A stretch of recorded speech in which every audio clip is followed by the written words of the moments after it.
Hello, and welcome to Based on Facts, where fiction and superstition meet logic and scientific facts on WELT 95.7 FM, broadcasting from the Allen County Public Library. My name is Chris Rex. On today's episode of Based on Facts, we're going to be covering education and its value, because apparently we're entering the climate here in America where education is not valued, expertise is not valued, and these things just seem to be a waste. Or, even worse, a government conspiracy. So I really want to spend this episode kind of talking about these things because I think it's absolutely ridiculous to have any of these claims made, especially in the era where the United States needs to be leading on all these different fronts, and somehow we are not. That's ridiculous to me.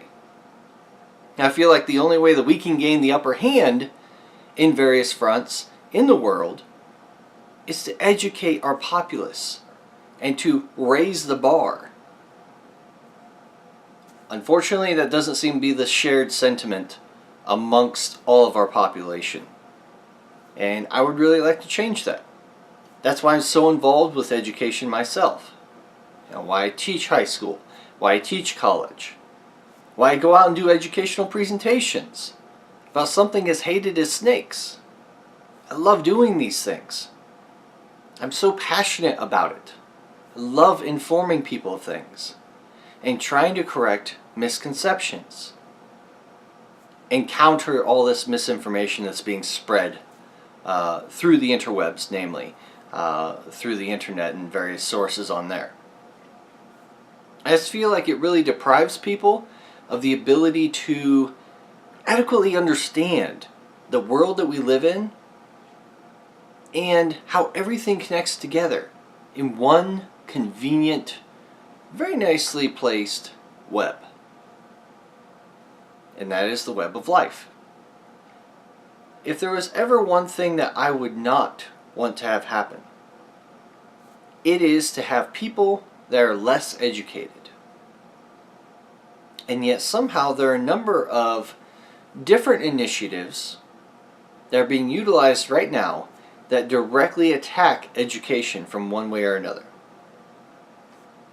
Not just talking political initiatives, because certainly that's a concern, but also looking at certain, movements, so to speak, where people directly go out and attack people who are educated, who are knowledgeable, who are experts in their respective subjects or fields of study. I experienced something of that nature just recently, in which somebody called me out specifically as a teacher. And they said, well, you as a teacher, as a public school teacher, under the employ of the government, you are part of the problem. I said, what? What did you just say to me? What evidence do you have to claim that I, very specifically I, am part of a problem? And so I asked him to elaborate. Because, yeah, I took offense to it. I'm going to admit it. I was triggered. Sure. I just got called a piece of crap by somebody. And that I had an accusation against me that I was some sort of tool used and wielded by the government for their own purposes. And I sat here and I'm like, what evidence do you have of that? And you know what? They went on to say, well, you know what? You get to follow a state-run curriculum. I'm like, kind of. Technically, I follow the curriculum of my particular school, which in my case would be Fort Wayne Community Schools. Yes, I try to follow that curriculum as closely as possible. But to say that that is a method of control, that that is a way to brainwash our youth into simplistic levels of thinking that forego any of these ideas of critical thinking or thinking outside the box, guys feel like that's ridiculous. How can you claim that? How can you claim that by me following this curriculum, I am simply creating a generation of drones that will simply obey whatever command they get from the government and go off to do exactly what the government wants them to do? If that was the case,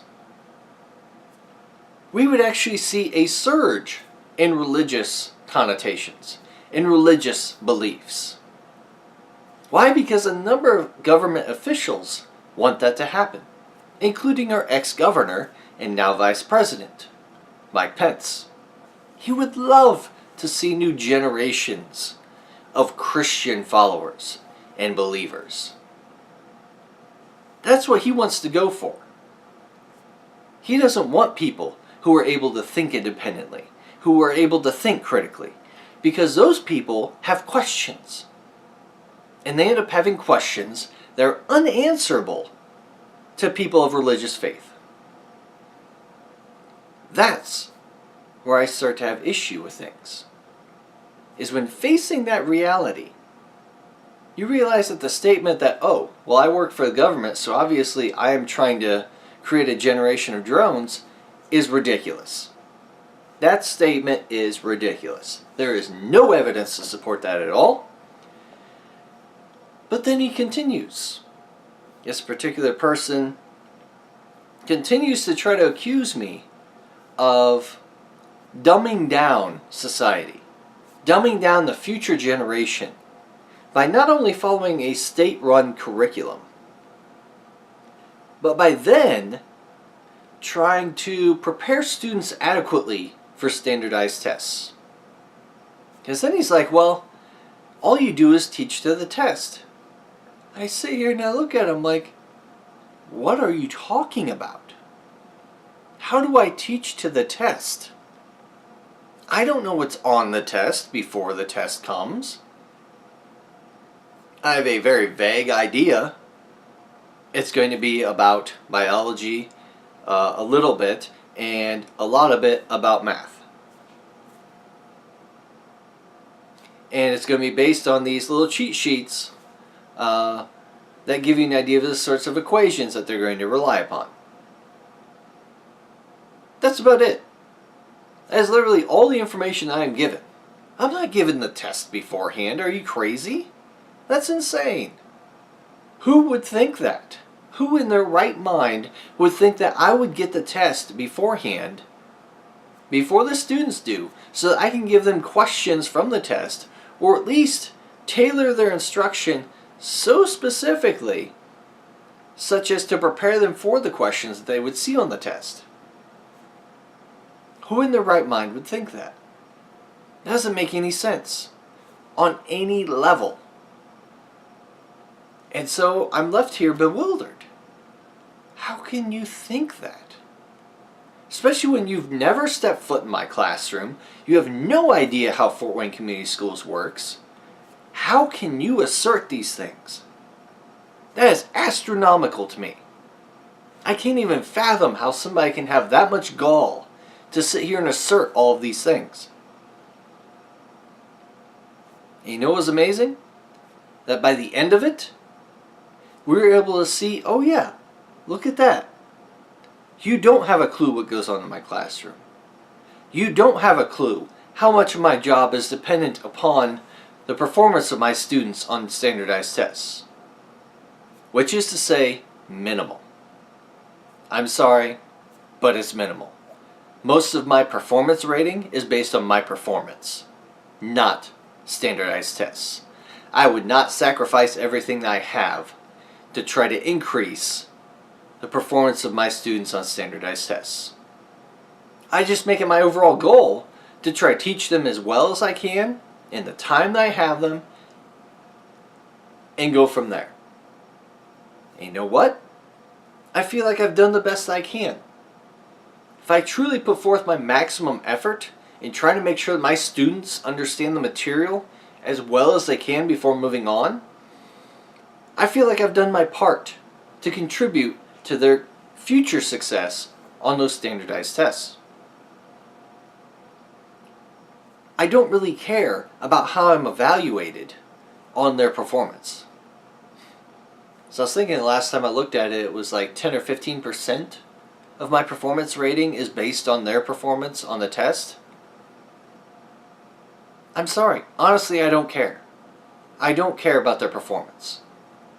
You know why? Because I would rather them understand the concepts I'm teaching them rather than try to sit here and have them memorize a bunch of rote facts, a bunch of rote memorization about straight up facts in direct preparation for the test that they're about to take.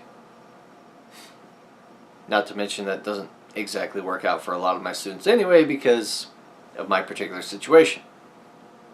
So we're ignoring that.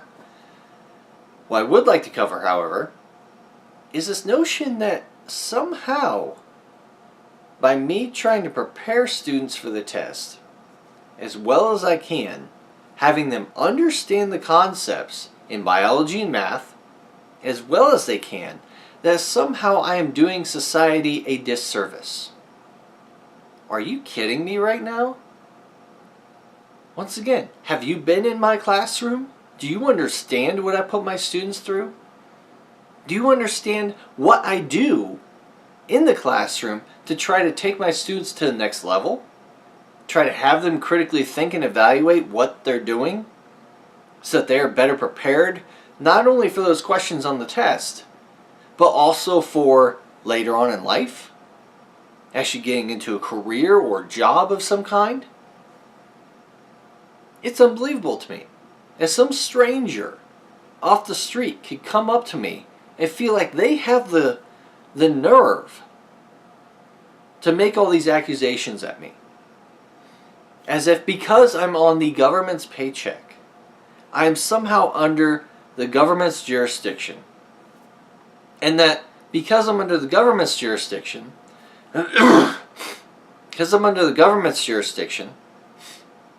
I am immediately and instantaneously directed to do every single thing they want. Really? That's crazy to think about. How would they govern every single thing that goes on in my classroom? They would have to be there every moment of every day. Think about that for a second. My administrators, which are apparently under the direct control of the government, which is a ridiculous notion to begin with, they would have to be in my classroom every single moment of every single day. That's ridiculous. There is no way that would work out. Because I would never do certain things, right? Because I would try to sit here and act in the way that I am expected to act, so to speak. But you know what? A number of times I break away from that. Because I feel like it will help them later on in life a little bit more if I deviate just a little bit from what's expected of me. So yeah, I'm going to sit here and admit to you, I'm probably not the best teacher out there. Probably not. Because I deviate a little bit. Because I try to make things more real. Try to make things more relatable. But you know what? So do a lot of other teachers. My story is not unique by any means. In fact, where I work, every single teacher around me does the exact same thing. They individualize their instruction. They sit here and they cater to every single student. And they do so in a way that tries to foster their building as a person. Them building up into a better person later on in life. That's really what we're talking about. And so to have somebody come at me and say, you were doing a terrible job because you were just a government shill on a government paycheck, that is horrifying to me. And I can't stand that. So let's think about education in general. What value does it have? What does it mean to have a high school diploma or a GED or high school equivalency? What do those things mean? Do they mean anything? Well, I would like to think that they do. I would like to think that along with the thousands of dollars of extra income that you're expected to earn every year, I would like to think that on average, those people who achieve those sorts of landmarks or milestones in life, I would like to think that they are able to do more, in general, on average, than people who have not met those milestones. So that's why we encourage that our students either get a high school diploma, or if they can't, get an HSC, which is a high school equivalency, or that they get a GED. Something to equate to a level of a high school diploma. That way they can actually show the world that they have some sort of basic knowledge about a number of different topics that makes them qualified to function as a productive civilian in society. That's really what we're talking about here. But you know what? Some people will go out and search for examples of people who not only have their high school diploma, but who have their college degrees, and yet they're doing nothing with their lives, or they're doing horrible things with their lives. And I'll sit here and I'll just shake my head and be like, what are you talking about? Showing one exception to the average does not exempt the fact that there is an average. The average value is in education. The average says that the more education you have, the more you earn. The average says that as you get a bachelor's degree, you earn more than people with just a high school diploma. As you earn a master's degree, you earn more than a bachelor's degree. On average, totaling everyone up. So pointing out one example where somebody with a master's degree doesn't earn as much as someone with a bachelor's degree doesn't nullify anything. All it does is show your own ignorance in trying to make a comparison between one field or one job and another. You can't compare computer science to biology. Period. Computer scientists with a bachelor degree tend to make more than a biologist with a bachelor degree. That is a fact. On average. But you know what? You can find some biologists with bachelor degrees that earn more than those with computer science degrees at the bachelor level. That's okay. That is expected. That's what's meant by an average. And I just think one of the fundamental problems in today's society is that people don't properly understand math. And definitely don't understand averages and what they mean. You know, if I think about my average test scores from the classes I've taken, yeah, they tend to average around 85%. Sometimes they're 95%. Other times they're 75%. Sure, whatever. That's why we call it an average. There's nothing wrong with that. The problem comes when people try to use exceptions to disprove an overall trend. The same thing happens with certain other things. Not going to go into this much, but lately there's been a cold snap here in the United States, and that is to say that temperatures have reached record cold levels for different parts of the United States. And yet somehow people use that as evidence against global warming. Using evidence of weather, note that I use the word weather, in one area to try to disprove global warming, which is to say the average temperature for the entire globe, and its trend over time towards increasing. I can't believe that. That blows my mind. I don't even understand how people reach that conclusion. But once again, it comes down to the value of education and valuing the opinion of experts. Not just their opinion, but the value of their studies that they are performing. And that's what kills me the most. Like, yeah, you can sit here and say, well, just because you have a doctor in your name doesn't necessarily make you an expert on everything. I absolutely agree. I agree 100%. But you know what? In the same token, if you are an expert in climate science and you are saying that global warming is real and that humans are causing it to a huge degree and that thousands of other scientists are agreeing with you, that's when I start listening. That's when I start paying attention. A lot of other people sit here and see, oh yeah, well this is just evidence of a conspiracy. The fact that all these educated people, all these people that are experts on the topic, they're all willfully agreeing on something to try to make a giant conspiracy out of it. Try to control the world. I sit here and I look at them and I ask myself, how can people be so ignorant? And then I realize, oh yeah, because they're not scientists. I understand that. It's something to where you really don't understand being a scientist until you are a scientist. And even then, you may not be a very good scientist. And so you should probably switch careers. But it's one of those things to where you really don't understand how hostile the scientific world is until you enter it. And you realize, oh my gosh, everybody's fighting with everybody else. And they're trying to come up with their own ideas on what's going on.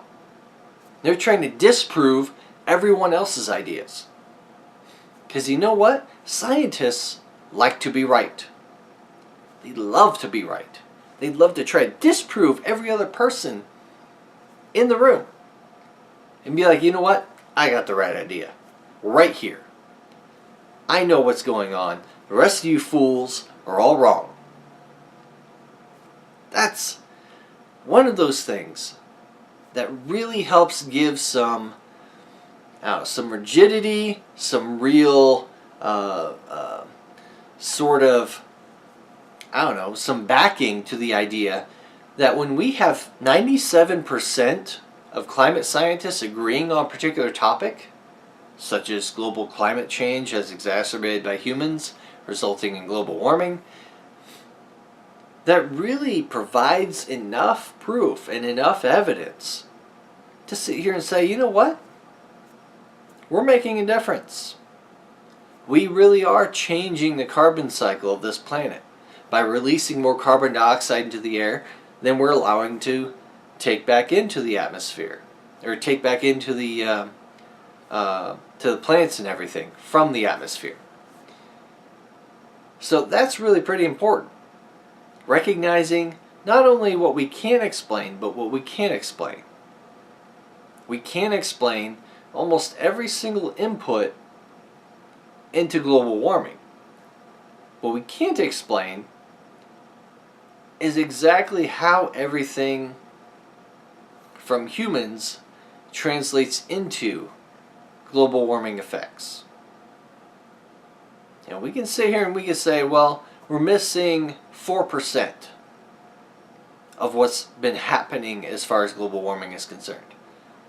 And then we can go and start asking the question, well, where's this extra 4% coming from? So that's pretty high. We start delving and we realize, oh yeah, we didn't account for that one source of methane. And we're like, all right, okay, we've accounted for that one source. We can now move on. We can do what we initially intended to do and be able to adequately describe all the global warming that's going on this planet. But even then, we're still sitting here scratching our heads like, well, what else are we missing? To how many decimal points are we inaccurate? Because we don't necessarily know every single thing that goes into the effect of global warming. And that's what scares people. When they hear from scientists, experts in their field, that we don't know. But you know what? That's how science works. Science works to sit here and say, I don't know at some point. Because there's a limit to our knowledge. There's a limit to our understanding. There's a limit to our technology. And all those things play a factor when we're trying to quantify the effects of humans on the environment. In particular, as it relates to climate change. That's where it becomes significant. That's where we really have to sit there and think, well, how can we better describe or predict our impact on the environment into the future? And you'll see some people be skeptical, overly skeptical, to where they're like, well, NOAA, the National Observatory for Atmospheric, something like that, I can't remember off the top of my head right now, but NOAA sits here and puts out reports based on what global warming has done to the planet. And it's funny because every now and then they'll adjust how they do their calculations in an effort to try to be more accurate. Try to more accurately describe what humans are doing to the environment and what the environment is doing in response to humans. That's where it becomes a little conspiracy theory-ish. Because then some people will look at that and be like, okay, I see what you're doing. You're just fudging your numbers so you can look better. So you can sit here and tell whatever narrative you want. That's what you're doing. Oh my gosh, that's where I just sit here and I facepalm. I wonder what is going on here. It's like saying that we're able to take more accurate temperatures from ice core samples. So when we go back to adjust the previously collected ice core samples, all of a sudden that's considered fudging the data. That's not fudging the data. That's not shaping the data to fit a narrative. That's the fact that we've figured out a better way, more precise calculation on what was going on. That's all it is. It's not anything greater than that. And a lot of people like to look at something that's inherently simple and try to derive much more information from that than what there actually is. And that just frustrates the heck out of me. I don't even understand that. When I sit here and I try to think about how I can sit here and create a monoculture amongst my students because of the directions of some governmental entity that really isn't even present in my classroom. It makes me question these things. It makes me question the critical thinking ability of the people who are bringing up these types of things. Because it's clear to me very often that they don't have that ability. They don't have the ability to look at something and critically think about what might be going on there. They just immediately jump to these giant conclusions, these overarching types of myths and theories and misconceptions that have nothing to do with anything and are not grounded in reality in any way, shape, or form. And that's what ends up disappointing me, making me very angry, very disappointed, but also at the same time very motivated to try and make a difference. Because I see it, there's so many holes in people's knowledge and understanding of various things scientific. Especially when it comes to things like climate science. Especially when it comes to things like evolution.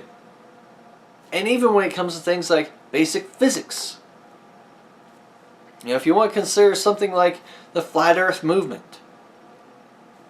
Even a year and a half later, after I've started these radio episodes, that is still going on.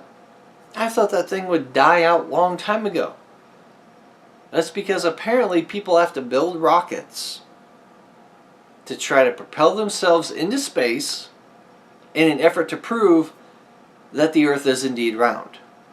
And it's like, we've been doing this for Wow, a long time. Several decades, in fact. Been sending people in rockets up to see the curvature of the Earth and the fact that the Earth really was round as we had predicted. We've known this for a long time. There is no reason to rediscover the wheel. That is ridiculous nonsense and only happens when you fall off the cliff. The cliff of skepticism. And it's this cliff of skepticism that leads people down the wrong path. The path of conspiracy theories. To where they become so skeptical that they have to develop these fantastical ideas about the world around them. And what we end up seeing is that all these ideas are completely unfounded. Or maybe they might be loosely founded on a few facts. But the rest of it's entirely fiction, generated to try to complete this imaginary story in whatever situation they're trying to do. And that's one of those things that impacts me directly. Because people sit here and they think, oh yeah, you're a public school teacher, you're employed by people's taxes, so obviously you are controlled by the government. Every single action that you do as a government employee is governed directly and controlled directly by the government. So, just a note to anybody who works for the government, whether it be police or UPS or firefighters, anybody who's employed by local tax funds, you guys are all shills. Just to give you a warning, you're going to get that if you haven't gotten it already. You're all shills to the government because they provide your paycheck, which means that they get to tell you which houses to go to put out fires. Apparently they get to tell you not to go on the south side of Fort Wayne to put out fires because that's a bad neighborhood. So who wants to put out that fire? Just let it burn. Burn it all down. Nobody cares. Really? That's what we're talking about here? Talking about that level of conspiracy theory where you're sitting here thinking that the government, aka individuals of a fairer skin, are wanting to willingly control firefighters and tell them where to go, where to prioritize. Tell ambulance workers, oh yeah, well you guys should respond to calls at the north side a little more often than the south side. Let those south side people die, most of it's gang shootings anyway, screw them, nobody cares. Is that really what you're saying? You're telling those ambulance drivers that they are not responding to calls based on when the need happens, but in fact what the color or what the region is of the place that's happening. That's crazy. That's absolute crazy talk. What's even worse is sitting here trying to think that there's some sort of, some sort of way that we are all trying to work towards a society that is less educated. I completely understand that as far as my life right now, it is physically impossible for me to go and get a PhD. Unless I already have funding getting it. Because there's no way I can afford it. I don't have that kind of money saved up. Not to mention I already have $60,000 in student loans. I don't have that kind of money. Especially when my entire PhD program would cost about $200,000. Where am I going to get that kind of money? Government lets me take $30,000 or so in loans over a long period in time, by the way, over about 4 years, to be able to fund my PhD. So yeah, okay, a tiny microscopic portion is paid for through loans through the government. The rest of it, I somehow have to magically come up with, or somebody else who happened to get a grant or research or a teaching assistantship. Who are you kidding? Sitting here saying that we are in a position where we're trying to encourage education. We're in a position where we're not encouraging education. The loan system is completely screwed up, to the effect that unless you're going to Ivy Tech Community College, your college funds are not entirely paid for. Even considering what my wife gets, that's not nearly enough to cover rent. Are you kidding? It's barely enough to cover her classes and books, much less anything like rent. Because, everybody should be going to work full-time and school full-time. I don't think that should be the case. I think that's a little ridiculous. I think that if you go to work full-time and school full-time, you should still have some extra money left over. But that's often not the case. The only time that can even remotely work out is if you're going to a community college, where it's so cheap and so affordable that then you have the ability to go. But once again, that begs the question, well, what about if as we're going to this local college or university, what about those professors just being a bunch of liberal, gossip spreading kinds of hippies? Sit here and spread their liberal agenda to students in order to try to incite riots and violence against the Republican Party. What kind of nonsense is that? I can't even believe this. Some people believe this craziness. It just boggles my mind when people sit here and look at me right in the face and ask me, "You aren't one of those liberal professors, are you?" Really? You want to say that to me? You want to say that to my face? A stranger, a complete stranger. You want to say that to my face? As if I'm pushing some sort of agenda onto my students. As if I am not sitting here and encouraging them to think for themselves, as opposed to just thinking like me. It boggles my mind how people sit here and they think they know what goes on in my classrooms, whether it be at the high school level or at the college level. And the fact of the matter is that, you know what? I encourage not only memorization of facts, so that they can understand the basics of biology, but I encourage, very strongly, critical thinking and the questioning of everything that's going on in the class as the semester progresses. That's what I'm talking about. That's what I'm trying to encourage here. Other people just look at this and say, "Oh, well, you're just pushing your liberal agenda and trying to get everybody to believe in evolution." And it's like, well, okay, for starters, there is no believing in evolution. There is understanding evolution. I cannot believe in gravity all I want. That doesn't mean that when I jump off a building, I won't fall to my death. Gravity doesn't require my belief in it to make it true. The same thing with evolution. Has nothing to do with your belief. Evolution is true regardless of what you're saying. The only problem comes when you don't understand what a theory or a law means in science. The law of gravity, not many people have problems with accepting as true. Theory of evolution, all of a sudden everybody has a problem with it. Maybe not everybody, but a lot of people have a problem with accepting or understanding the theory of evolution. That just boggles my mind, because it clearly tells me that you don't understand that a law and a theory are at the same level of scientific robustness and acceptance. The same level. A theory just explains natural phenomena, whereas a law describes or predicts natural phenomena. That's the only difference. In science, you can't get better than a theory.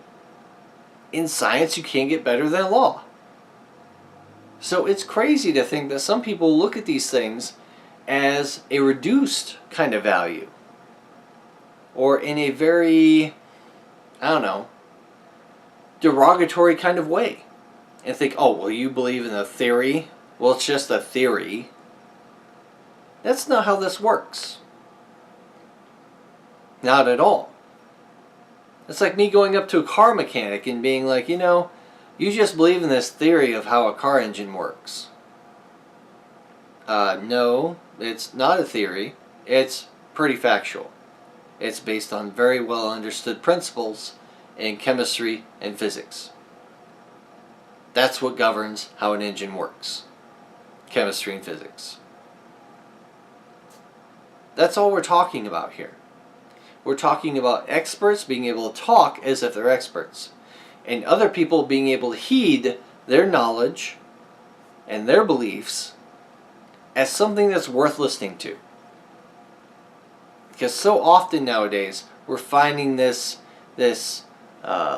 almost outgroup, so to speak, of people who go around and research, I want to say that in quotes, research things on the internet and try to assert them as if they're an expert on the topic.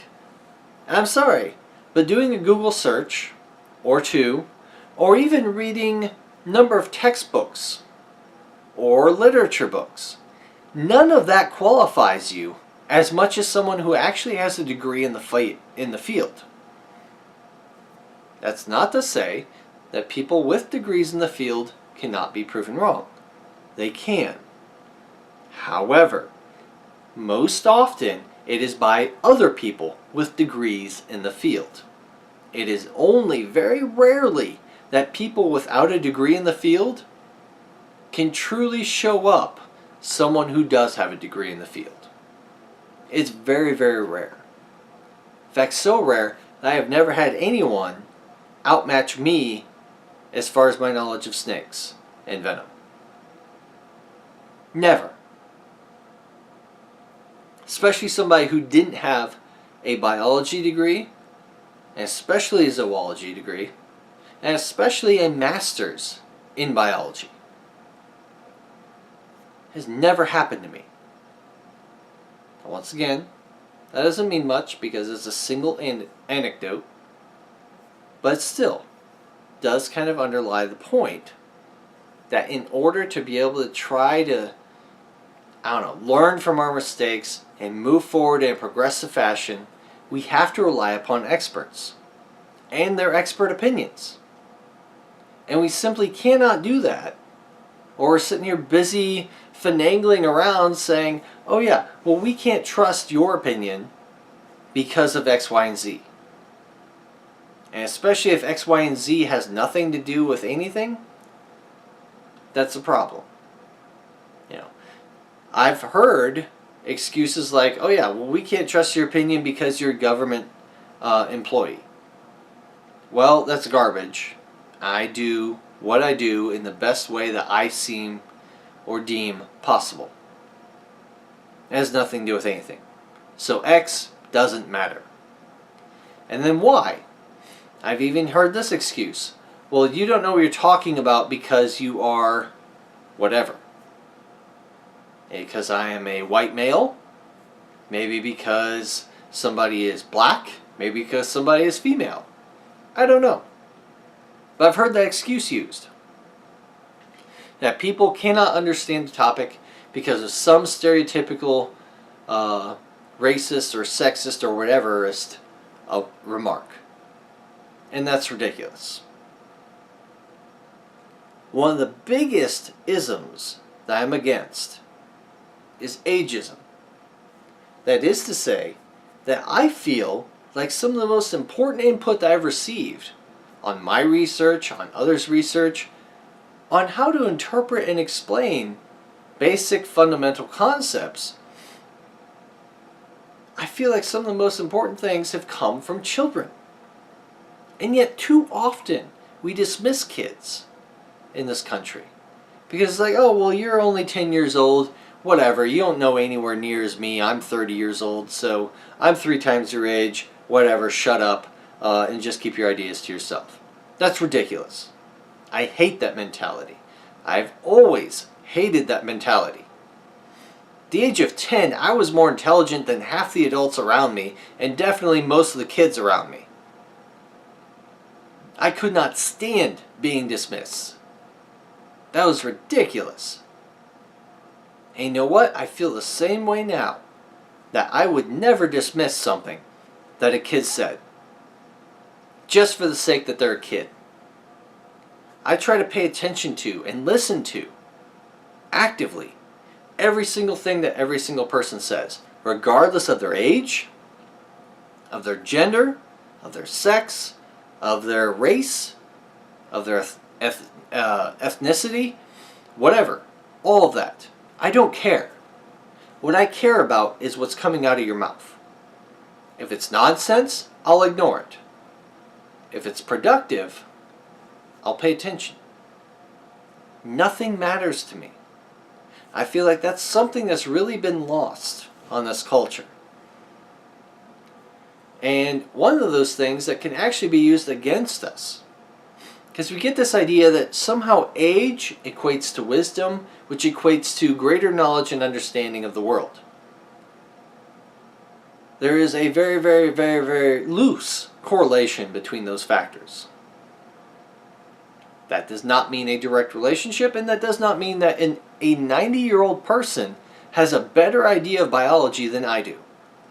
That does not necessarily mean that. Unless that 90-year-old person is extremely famous and renowned in the field of biology. Okay, I've met one of those individuals. For some reason I'm blanking on his name right now. But the point is that that doesn't necessarily mean anything. Age doesn't necessarily mean anything. No matter how old you are, no matter how young they are. Because I've taught kids things that their parents wouldn't even remotely be able to understand. And it's really unfortunate because those parents probably end up ignoring their kids. I don't understand that. If you truly want to be a parent, you need to be proactive in your kids' education, which means learning from them as much as they learn from you. And too many parents take this closed-minded relationship to where they're like, oh, well, you're just a kid, you don't know what you're talking about. That's horrible. Horrifying, in fact.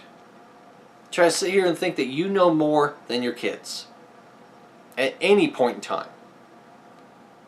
And so I would really like to encourage everyone of all creeds, all ages, whatever, to always be willing to learn something.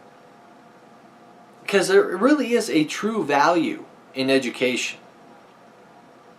And that value is not only measured in the average salary that someone earns over the course of their life or whatever, but it's also measured in more subtle ways. In the way that you can sit here and that you can talk authoritatively on a subject, even from a layman's perspective. You know, I don't know that much about physics, but I at least know enough to be able to say that, hey, there's evidence for the Big Bang, and there's enough evidence to suggest that the Big Bang is actually just an opposite and is basically what happens when you take a black hole and reverse the process. That's what we're talking about. Having that open of a mind to where you can see, oh yeah, a black hole goes from a bunch of stuff to essentially nothing. And the Big Bang is trying to propose that we go from essentially nothing to a bunch of stuff. Oh yeah, those two things make sense. They're opposites of one another. I never thought of that before. That's what we're talking about here. We're trying to assert that during this process, you are able to take bits of information, assimilate them, process them, and then be able to incorporate them into your life regardless of whoever the source was. Now, unfortunately in today's climate, it's difficult to tell when that source is actually, a worthy source whether they are truly an expert or truly knowledgeable on the topic. And typically, yeah, that comes down to degrees and certifications, but that's not always the case. There's certainly a number of times where people are acting authoritatively on a subject because they have researched that subject very seriously and in a way that's meaningful. You know, I feel like I can speak meaningfully on the topic of GMOs because I feel like I have looked up enough information to be confident in saying that GMOs are the safest source of food and will feed the most people. I'm confident in saying those things because I've seen the research.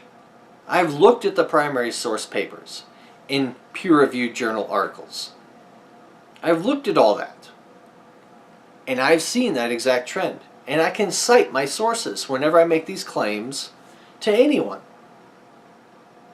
So yeah, I feel like education helps you in that process. Being able to filter out what's worthwhile information and what's pure garbage. You know, what's stuff that should just be ignored, so to speak.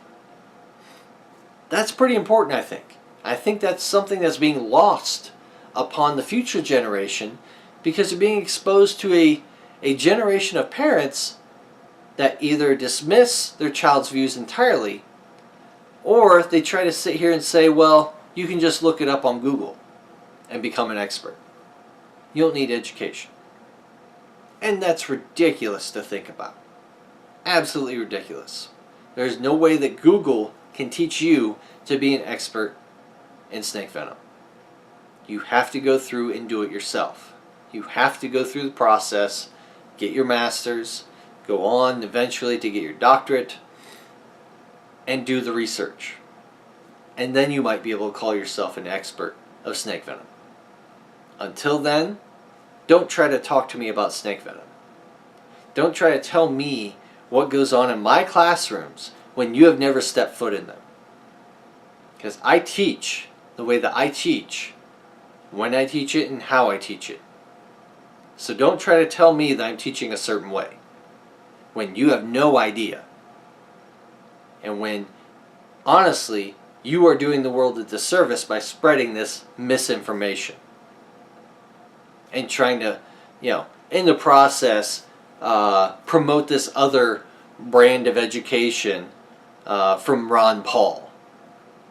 Okay, don't go around catering to things like that. That's ridiculous. When you don't have a clue what's going on in my classroom, don't try to assert what's going on in my classroom. Unless you step foot in it and physically see what I'm doing and how I'm doing, and then you might have an idea as to what's going on. Until then, don't try to tell me what's going on in my own classroom.